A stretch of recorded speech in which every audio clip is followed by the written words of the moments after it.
مسلمان ایسا نہیں ہوتا کہ وہ کسی غیر مسلم کو مرتے ہوئے دیکھ کر خوش ہو صرف اس وجہ سے کہ غیر مسلموں نے اتنے مسلمان ناحق شہید کیے، تو اس کے بدلے میں اگر ان کی پبلک مر جائے تو اس پہ ہم خوشی کا اظہار کریں۔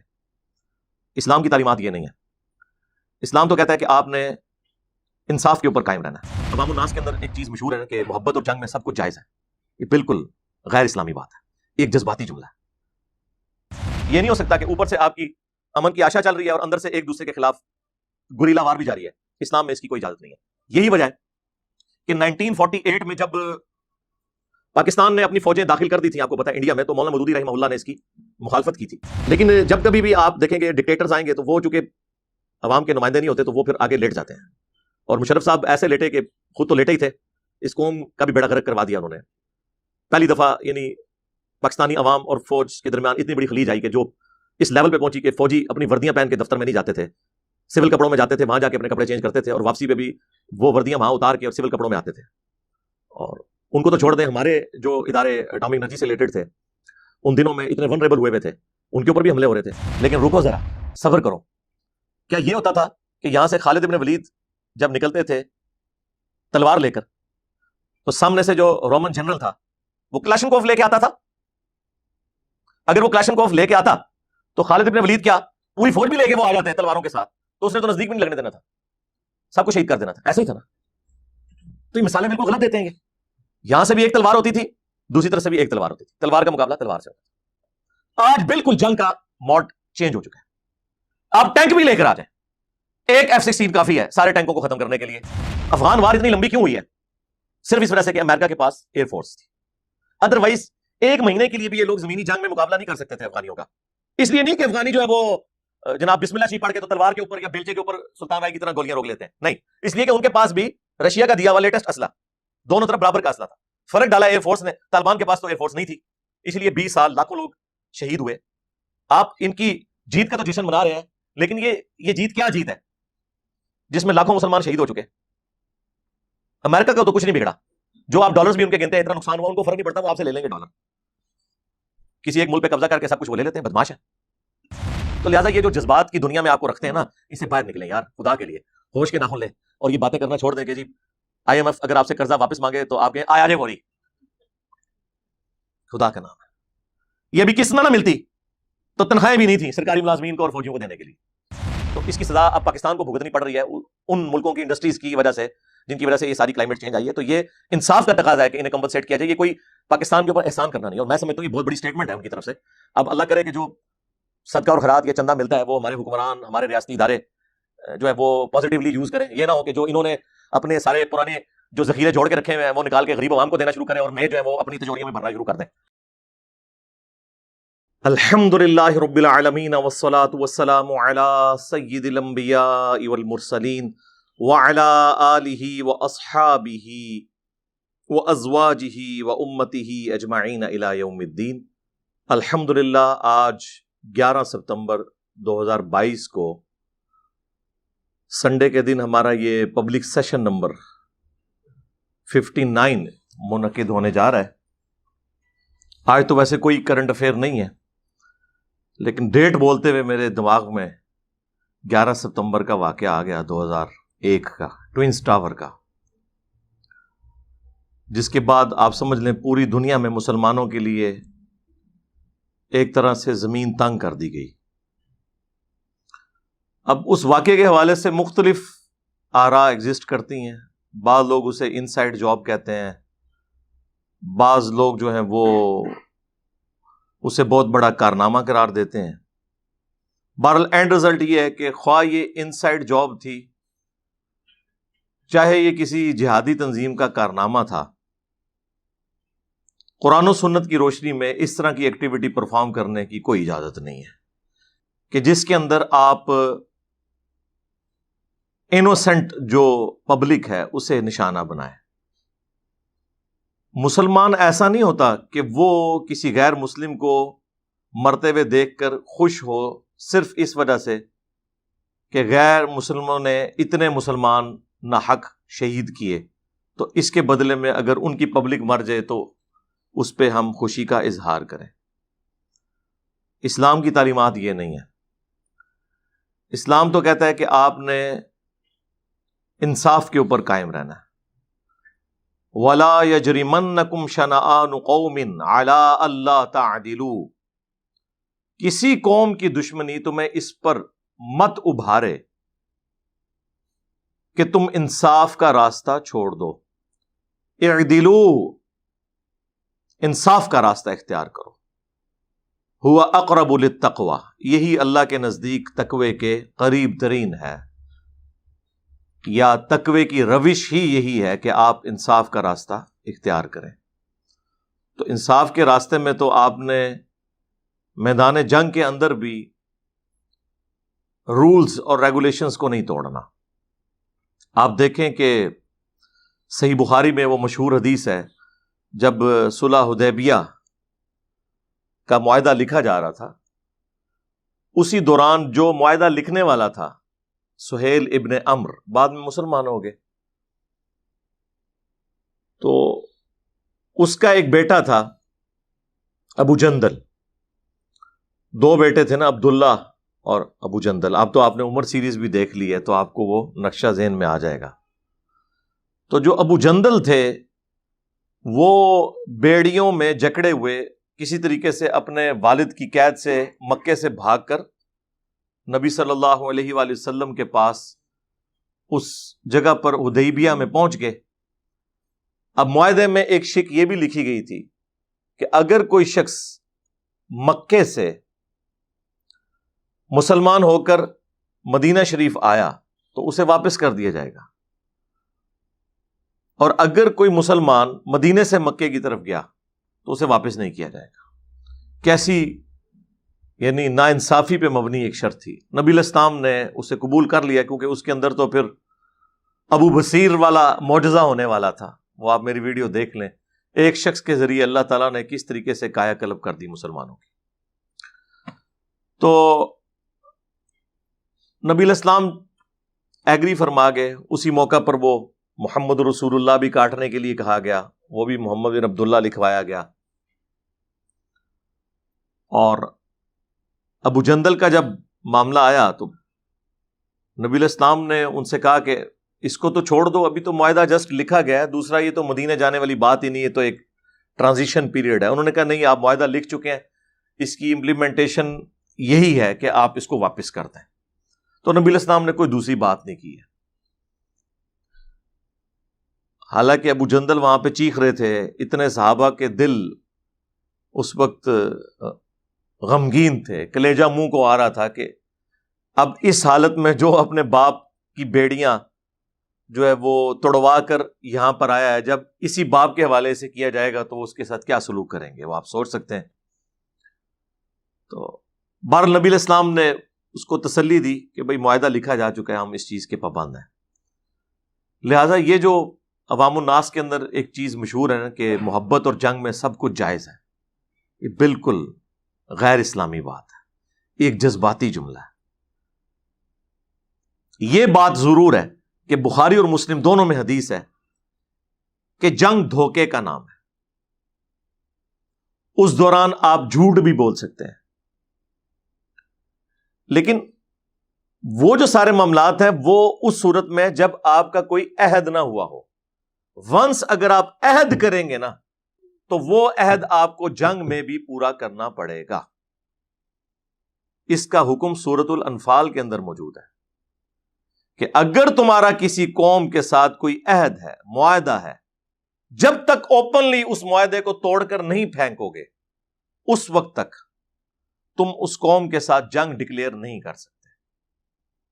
یہ نہیں ہو سکتا کہ اوپر سے آپ کی امن کی آشا چل رہی ہے اور اندر سے ایک دوسرے کے خلاف گریلا وار بھی جاری ہے. اسلام میں اس کی کوئی اجازت نہیں ہے. یہی وجہ ہے کہ 1948 میں جب پاکستان نے اپنی فوجیں داخل کر دی تھیں، آپ کو پتا ہے انڈیا میں، تو مولانا مودودی رحمہ اللہ نے اس کی مخالفت کی تھی، اور لوگ آج تک وہ نیگیٹو انداز میں پیش کرنے کی کوشش کرتے ہیں. مودودی صاحب نے جہاد اور قتال کی مخالفت نہیں کی تھی، ان سے بڑا کون جہاد اور قتال کا حامی رہا ہے. ان کا کہنا یہ تھا کہ جنگ ضرور کرو لیکن اوپنلی کرو. یہ نہیں ہے کہ اوپر سے ہم یو این او کی قراردادوں میں بندھے ہوئے ہیں اور اندر خانے ہم ایک دوسرے کے خلاف جنگ چھیڑ لیں. جنگ کرنی ہے تو اوپنلی کرو، جس طرح بعد میں ہوئی 65 میں یا 71 کے اندر. تو اوپن جنگ کی جائے، نہ کہ یہ کہ ہم اوپر سے معاہدے میں بندھے ہوئے اور اندر ہم جنگ چھیڑ رہے ہیں. تو وہ یہ کہہ رہے تھے، اور وہ انہوں نے پلی اسی آیت کے تحت لی تھی کہ قرآن کے حکم کے آپ خلاف چل رہے ہیں. تو دیکھ لیں اینڈ رزلٹ کیا نکلا ہے، کچھ بھی نہیں نکلا اس میں سے. پلس اسی کانٹیکسٹ میں ایک ابو داؤد اور ترمذی کے اندر حدیث موجود ہے کہ حضرت معاویہ رضی اللہ تعالیٰ عنہ کے دور میں ایک معاہدہ تھا رومن امپائر کے ساتھ. وہ آپ کو پتا ہے آلموسٹ مغلوب ہو چکے ہوئے تھے، جزیہ دیتے تھے حضرت عمر کے زمانے سے رضی اللہ تعالیٰ عنہ علیہ السلام. کچھ علاقے ابھی بھی ان کے پاس تھے. بارڈر کے اوپر جھڑپیں جاری رہتی تھی، مسلمانوں کی فوجیں بھی بیٹھی ہوتی تھی، ان کی بھی بیٹھی ہوتی تھی. پھر ایک پیس ٹریٹی کے تحت وہ معاہدہ چل رہا تھا، اور ظاہر معاہدے کی ایک مدت ہوتی ہے کہ فلاں تاریخ تک ہے، اتنے سالوں کے لیے، فلاں مہینے میں جا کے پورا ہوگا. جب وہ ڈیٹ پورا ہونے کا وقت آیا تو ایک دن پہلے حضرت معاویہ رضی اللہ تعالیٰ عنہ نے رومن امپائر کے بارڈر کے اوپر لا کے مسلمانوں کی فوج بٹھا دی کہ جی اتنے بجے، اب جیسے ہی غروب آفتاب ہوگا تو یہ دن ختم اور آج کی ڈیٹ میں معاہدہ ختم، ہم اس معاہدے کو رینیو نہیں کریں گے اور اچانک ان کے اوپر حملہ کر کے ان سے ان کا علاقہ چھین لیں گے. تو وہاں پر ایک سینئر صحابی جو تھے انہوں نے اپنے گھوڑے کو ایڑی لگائی اور فرنٹ پہ آ کے مسلمانوں کی فوج کے سامنے کھڑے ہو گئے کہ میں تمہیں یہ کام نہیں کرنے دوں گا، کیونکہ اللہ کے نبی علیہ السلام نے ہمیں منع فرمایا کہ جس قوم کے ساتھ معاہدہ ہو، جب تک کہ اس قوم کو آپ خبر نہ دیں کہ یہ معاہدہ توڑا جا رہا ہے یا ہم اسے رینیو نہیں کریں گے تاکہ وہ بھی اپنی جنگ کی تیاری کر لیں، اس وقت تک آپ اس قوم کے اوپر حملہ نہیں کر سکتے. یہ جو آپ کو پڑھا رہے ہوتے ہیں نا جی محبت اور جنگ میں سب کچھ جائز ہے، ٹھیک ہے، یہ جنگ ہے، اور جنگ بھی مسلمانوں کے خلاف نہیں، کافروں کے خلاف. تو اور پھر انہوں نے سورۃ الانفال کی اس آیت کا حوالہ دیا. اب سورۃ الانفال کی اس آیت کے کانٹیکسٹ میں جتنی مسلمانوں نے تفاسیر لکھی ہیں نا، تو یہ حدیث وہ ترمذی اور ابو داؤد کی لے کے آتے ہیں اس کانٹیکسٹ میں. تو حضرت معاویہ رضی اللہ تعالیٰ عنہ کو مجبوراً اپنا ڈیسیژن واپس لینا پڑا. اسلام یہ نہیں کہتا کہ آپ نے کسی کے علاقے کے اوپر قبضہ کر لینا ہے یا آپ نے کسی کو نقصان پہنچا دینا ہے اور آپ ون ون سچویشن میں آ گئے ہیں. نہیں، سارے معاملات پیرلل میں دیکھ کر چلنے ہیں. اللہ کے رولز نہیں ٹوٹنے چاہیے، انسانیت وائلیٹ نہیں ہونی چاہیے کہیں پر. یہ سارے معاملات کے ساتھ ساتھ ان ساری چیزوں کو دیکھ کر چلنا چاہیے. تو یہ بات میں نے وہ شروع کی تھی 11 سپٹمبر 2001 9/11 کے واقعے سے.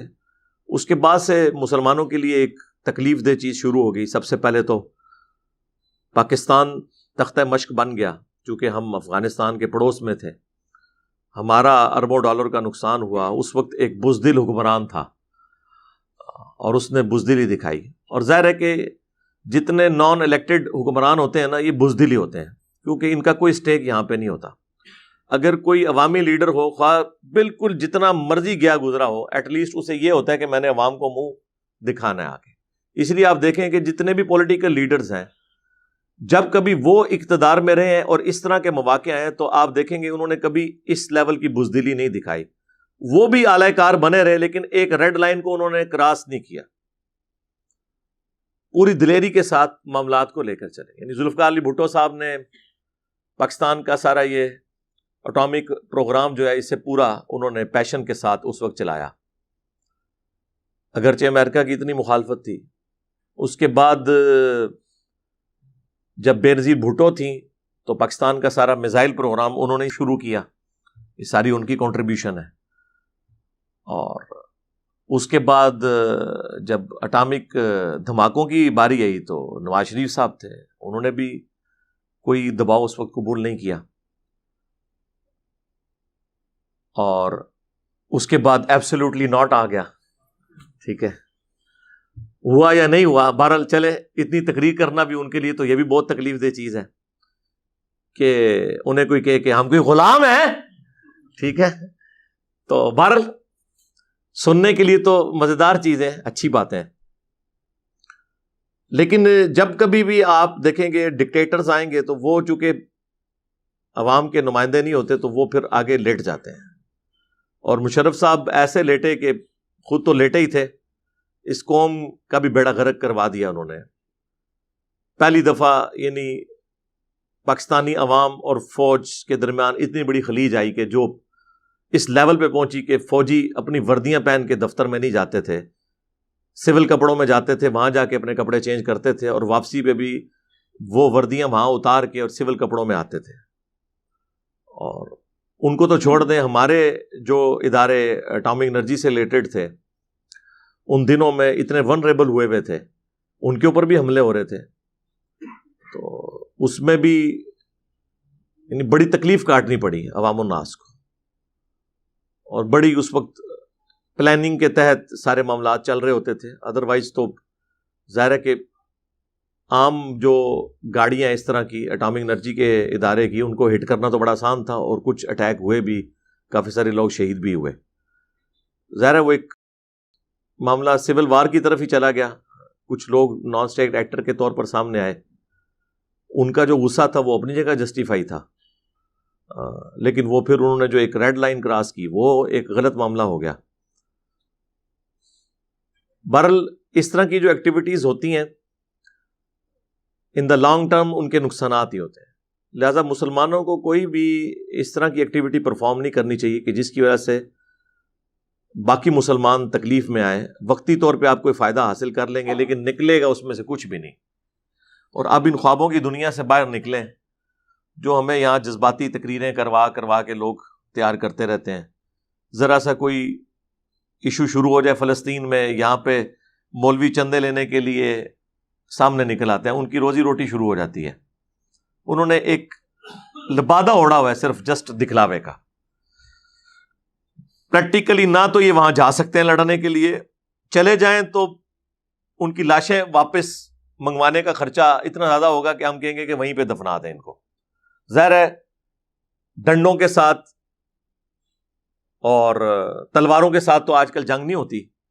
ہاں ٹی وی پہ دیکھنے کے لیے اچھا ہے کہ ایک بندہ تلوار کے ساتھ مسجد میں کرتب کر رہا ہے اور پیچھے کوئی جہادی ترانہ چل رہا ہے, تو وہ یہ تلوار والے 1000 بھی ہوں تو سامنے تو ایک بندہ بھی آ جائے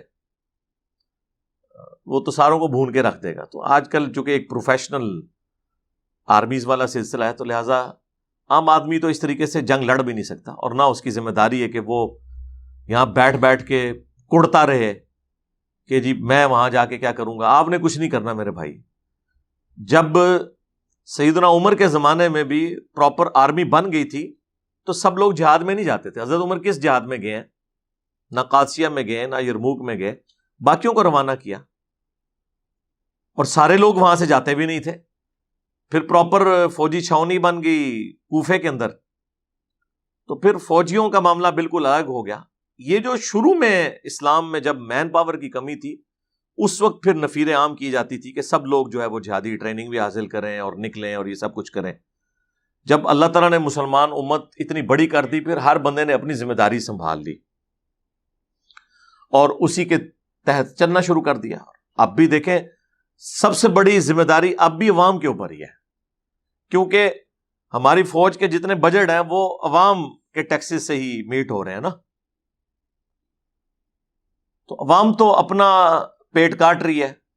پٹرول کی قیمت یہ ڈبل کر دیں, عوام پھر بھی چیخو پکار کرنے کے بعد پٹرول ڈلوا ہی رہی ہے. ہونا تو چاہیے ڈلوانا چھوڑ دیں, سائیکلوں پہ آ جائیں, صحت بھی ٹھیک رہے گی اور خرچے بھی کم ہو. لیکن اس قوم کو کون عقل دے یہ والی؟ یہ تو یعنی گھر سے واکنگ ڈسٹینس پہ بھی نکلتے ہیں نا کوئی چیز لینے کے لیے تو گاڑی میں نکلتے ہیں, اور اس میں بھی وہ 5 منٹ کے لیے بھی اے سی آن کر لیتے ہیں, اور پھر کہتے ہیں جی کہ بیماریاں آتی ہیں. جب آپ نے اپنا لیونگ سٹینڈرڈ ہی ایسا کر لیا ہے تو تھوڑے سے بھی جراثیم کہیں سے آئیں گے تو وہ آپ سافٹ ٹارگٹ ہے.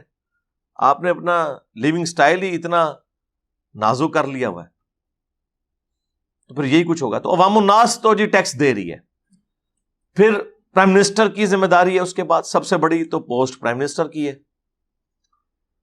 اس کے بعد پھر اس کے ماتحت جتنے ادارے ہیں ان کی ذمہ داری ہے. ایک عام پاکستانی کی ہے, مسلمان کی کوئی ذمہ داری نہیں ہے کہ وہ یہ کہ جی فلاں جگہ یہ ہو گیا تو میں نے وہاں پہنچ جانا ہے. آپ پہنچ کے کیا کریں گے؟ نکالنا کیا ہے اس میں سے؟ اگے بھی ٹورو نا، کیا کٹو گے؟ پہنچ گئے، پھر پہلی تو بات ہے پہنچ ہی نہیں سکتے آپ. آج کل اس طرح ہے کہ آپ نے گھوڑے کو ایڑی لگائی ہے اور آپ چلنا شروع کر دیں. آپ تو اپنے ملک کے اندر ایک صوبے سے دوسرے صوبے کا بارڈر نہیں کراس کر سکتے. ملک کا بارڈر کراس کرنا تو بڑی دور کی بات ہے. پھر راستے میں کتنی چیزیں جڑی ہوئی ہیں. تو خوابوں کی دنیا سے باہر نکلیں. اور میں پھر وہ ایک تلخ بات کرتا ہوں جو بڑی بری لگتی ہے لوگوں کو، کہ جو آپ کو مثالیں دیتے ہیں نا کہ مسلمان تعداد میں تھوڑے تھے، کافر زیادہ تھے، اللہ نے غلبہ دیا. بالکل دیا، لیکن رکو ذرا، صبر کرو. کیا یہ ہوتا تھا کہ یہاں سے خالد ابن ولید جب نکلتے تھے تلوار لے کر، تو سامنے سے جو رومن جنرل تھا وہ کلاشنکوف لے کے آتا تھا؟ اگر وہ کلاشنکوف لے کے آتا تو خالد ابن ولید کیا پوری فوج بھی لے کے وہ آ جاتے تلواروں کے ساتھ، تو اس نے تو نزدیک بھی نہیں لگنے دینا تھا، سب کو شہید کر دینا تھا. ایسا ہی تھا نا.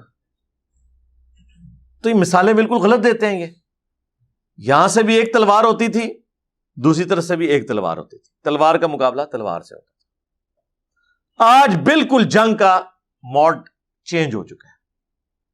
آپ ٹینک بھی لے کر آ جائیں، ایک F-16 کافی ہے سارے ٹینکوں کو ختم کرنے کے لیے. وہ زمین پر اترے بغیر اپنی ایئر فورس کے ذریعے وہ آپ کو تباہ کر دیں گے، کارپیٹ بمنگ کر دیں گے. تو اب وہ والی مثالیں دینا تو بالکل ایک جاہلانہ اپروچ ہے نا، ایک جذباتی اپروچ ہے نا، کہ جی اتنے 100 کے لشکر نے اتنے 1000 کا لشکر بھگا دیا. وہ اس لیے کہ اس وقت رومنز کے پاس ایئر فورس نہیں تھی، ان کے پاس جدید اسلحہ آج کے دور کا نہیں تھا، دونوں طرف کا اسلحہ برابر تھا. چند ایک چیزوں کا فرق تھا، لیکن وہ دو بدو لڑائی میں وہ اہمیت نہیں رکھتی. مثلا منجنیق، ٹھیک ہے مسلمانوں کے پاس وہ نہیں تھی، لیکن مسلمانوں نے پھر وہ منجنیقیں لی ہیں، بنوائی ہیں. جب دمشق کے اوپر حملہ کرنا تھا ابو عبیدہ ابن جرح نے، تو اس وقت جو وہاں کے عرب کرسچنز تھے ان کی مدد سے منجنیق لی، ادروائز تو وہ قلعے کی دیواروں کو نہیں توڑ سکتے تھے. تو جدید اسلحہ لے کر ہی سب کچھ کیا، وہ برابر کا ہی اسلحہ ہوتا تھا. لیکن آج کل حالات بہت ڈیفرنٹ ہو چکے ہیں. اب توپوں کے ذریعے مجھے بتائیں کوئی جنگ ہوتی ہے؟ اب تو معاملات بہت آگے جا چکے ہیں. اس لیے ایئر فورس کے اوپر سب سے زیادہ ضرورت ہے توجہ دینے کی. افغان وار اتنی لمبی کیوں ہوئی ہے؟ صرف اس وجہ سے کہ امریکہ کے پاس ایئر فورس تھی. ادروائز ایک مہینے کے لیے بھی یہ لوگ زمینی جنگ میں مقابلہ نہیں کر سکتے تھے افغانیوں کا. اس لیے نہیں کہ افغانی جو ہے وہ جناب بسم اللہ شریف پڑھ کے تو تلوار کے اوپر یا بیلچے کے اوپر سلطان رائی کی طرح گولیاں روک لیتے ہیں، نہیں. اس لیے کہ ان کے پاس بھی رشیا کا دیا ہوا لیٹسٹ اسلحہ، دونوں طرف برابر کا اسلحہ تھا. فرق ڈالا ایئر فورس نے. طالبان کے پاس تو ایئر فورس نہیں تھی، اس لیے 20 سال لاکھوں لوگ شہید ہوئے. آپ ان کی جیت کا تو جشن منا رہے ہیں، لیکن یہ جیت کیا جیت ہے جس میں لاکھوں مسلمان شہید ہو چکے. امریکہ کا تو کچھ نہیں بگڑا. جو آپ ڈالرز بھی ان کے گنتے ہیں اتنا نقصان ہوا، ان کو فرق نہیں پڑتا، وہ آپ سے لے لیں گے ڈالر. کسی ایک ملک پہ قبضہ کر کے سب کچھ وہ لے لیتے ہیں، بدماش ہیں. نقصان تو ہمارا ہوا. اب انہوں نے خود ہی ڈیسائیڈ کیا کہ ٹھیک ہے جی ہم مزید خرچہ نہیں کرنا چاہتے. ورنہ آج بھی اگر وہ ڈیسائیڈ کریں کہ ہم نے رہنا تو رہیں گے، کیونکہ ان کو اپر ہینڈ حاصل ہے ایئر فورس کی وجہ سے. ایئر فورس جو ہے ایک ڈومیننٹ فیکٹر ہے، جس کے بعد زمینی افواج کیا کر سکتی. زمینی افواج کے اوپر ہو تو طالبان ان کو ٹکنے بھی نہ دیتے. ظاہر طالبان زیادہ ٹف ماحول کے عادی ہیں ایز کمپیئر ٹو امریکن فوجیوں کے. جس طرح اس زمانے میں عرب کے لوگ ٹف ماحول کے عادی تھے ایز کمپیئر ٹو رومنز کے. صرف ان کے اندر ایک طوائف الملوکی تھی کہ آپس میں لڑتے تھے اور لیڈر کوئی نہیں تھا. اللہ تعالیٰ نے انہیں لیڈر بھی دے دیا. محمد رسول اللہ صلی اللہ علیہ وآلہ وسلم کی شکل میں ایک جھنڈے کے نیچے جمع ہوئے، پھر انہوں نے رومنز اور پرشینز کو الٹ کے رکھ دیا. اس لیے کہ وہ بھی تلوار لے کر آتے تھے، یہ بھی تلوار. سامنے سے تیر ہے تو ادھر بھی تیر.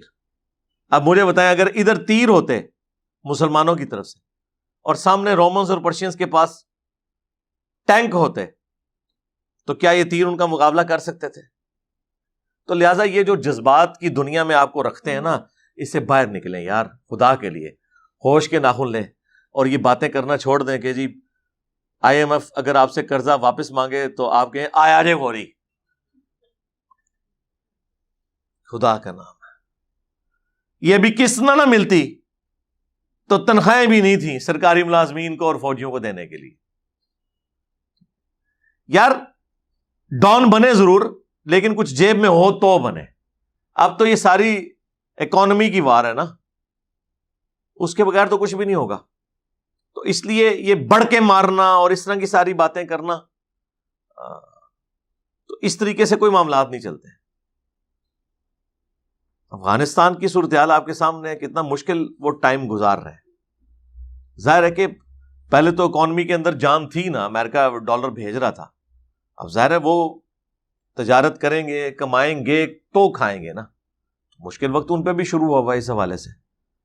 دروشی پڑھ کے یا ذکر اذکار کر کے تو سارے معاملات نہیں چلتے نا. اللہ نے پیاس کے بجھانے کا ذریعہ پانی کو بنایا ہے، تو پانی تو آپ کو پینا پڑے گا، سیدھی سی بات ہے.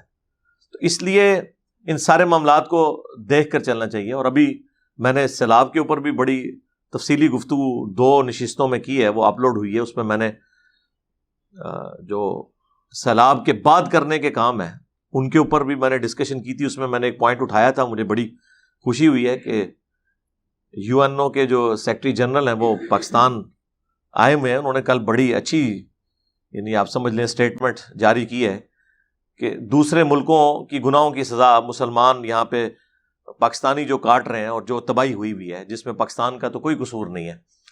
اور ان کا جو جملہ ہے بڑا زبردست ہے. انہوں نے یہ بولا ہے کہ پاکستان کو اس حوالے سے ہیلپ آؤٹ کرنا، یہ ہم ان کے اوپر کوئی احسان نہیں کر رہے ہیں، بلکہ یہ انصاف کا تقاضا ہے کہ انہیں کمپنسیٹ کیا جائے، کیونکہ یہ سارا کلائمیٹ چینج جو ہوا ہے جس کی وجہ سے یہ بارشوں کا بھی پورے کا پورا معاملہ تلپٹ ہو گیا. آپ کو پتا ہے پہلے تو یہ مونسون کا تو معاملہ ہی کچھ اور ہوتا تھا، ان علاقوں میں تو وہ والی بارشیں نہیں ہوتی تھیں.